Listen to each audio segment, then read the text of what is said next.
മുസ്ലിം ലീഗിന് മൂന്നാം സീറ്റ് ലഭിക്കാൻ സാധ്യതയില്ലെന്ന സൂചന നൽകി ലീഗ് വേദിയിൽ കോൺഗ്രസ് നേതാക്കളുടെ പ്രസംഗം. മുസ്ലിം ലീഗ് മലപ്പുറം ജില്ലാ സമ്മേളന വേദിയിലെത്തിയ പ്രതിപക്ഷ നേതാവ് രമേശ് ചെന്നിത്തലയും എഐസിസി ജനറൽ സെക്രട്ടറി കെ.സി. വേണുഗോപാലും 2 സീറ്റുകളുടെ കാര്യം എടുത്തു പറഞ്ഞാണ് പ്രസംഗിച്ചത്. മുസ്ലിം ലീഗ് മലപ്പുറം ജില്ലാ സമ്മേളനത്തിന്റെ സമാപന വേദിയിൽ മുഖ്യാതിഥികളായി പങ്കെടുത്ത രമേശ് ചെന്നിത്തലയും എഐസിസി സംഘടനാ ചുമതലയുള്ള ജനറൽ സെക്രട്ടറി കെ.സി. വേണുഗോപാലും ലീഗിന് 2 സീറ്റ് മാത്രമാണെന്ന് പരോക്ഷ സൂചനകൾ നൽകിയാണ് പ്രസംഗിച്ചത്. മുസ്ലിം ലീഗിന്റെ രാഷ്ട്രീയ ശക്തിയെ പരാമർശിക്കുമ്പോൾ കെ.സി. വേണുഗോപാൽ 2 സീറ്റിന്റെ കാര്യം എടുത്തു പറഞ്ഞു.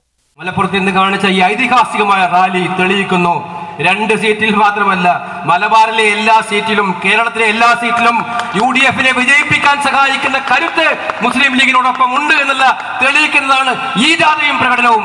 പിന്നീട് പ്രസംഗിച്ച പ്രതിപക്ഷ നേതാവ് രമേശ് ചെന്നിത്തലയും മലപ്പുറത്തെ 2 സീറ്റുകളെന്ന് എടുത്തു പറഞ്ഞാണ് തെരഞ്ഞെടുപ്പ് മുന്നൊരുക്കങ്ങൾ സംബന്ധിച്ച് സംസാരിച്ചത്. ഇത്തവണ മലപ്പുറം ജില്ലയിൽ 2 സീറ്റാണ് UDF മത്സരിക്കുന്നത്. 3 സീറ്റുണ്ട്, 2 സീറ്റാണ്. 2 സീറ്റുകൾ മത്സരിക്കുന്നത് ഇന്ത്യൻ യൂണിയൻ മുസ്ലിം ലീഗാണ്.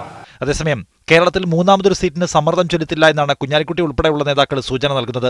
ദേശീയ തലത്തിൽ കൂടുതൽ സീറ്റുകൾ മത്സരിക്കുമെന്നാണ് സമ്മേളനത്തിന് മുൻപ് ഇത് സംബന്ധിച്ച മാധ്യമപ്രവർത്തകരുടെ ചോദ്യത്തിന് കുഞ്ഞാലിക്കുട്ടി പ്രതികരിച്ചത്. ദേശീയ തലത്തിൽ ലീഗ് കൂടുതൽ മത്സരം നടത്തുമെന്ന് പറഞ്ഞിരുന്നു അങ്ങ് നേരത്തെ തന്നെ.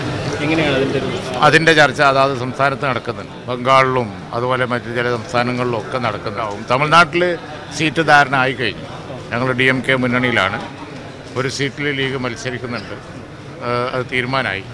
പ്രവർത്തകരും ഒരു വിഭാഗം നേതാക്കളും ആവേശത്തോടെ ഏറ്റെടുത്ത 3-ാം സീറ്റെന്ന ആവശ്യത്തോട് കോൺഗ്രസിനും ലീഗ് നേതൃത്വത്തിനും ഒരേ സമീപനമാണെന്നാണ് പ്രതികരണങ്ങൾ വ്യക്തമാക്കുന്നത്. മീഡിയ 1 മലപ്പുറം.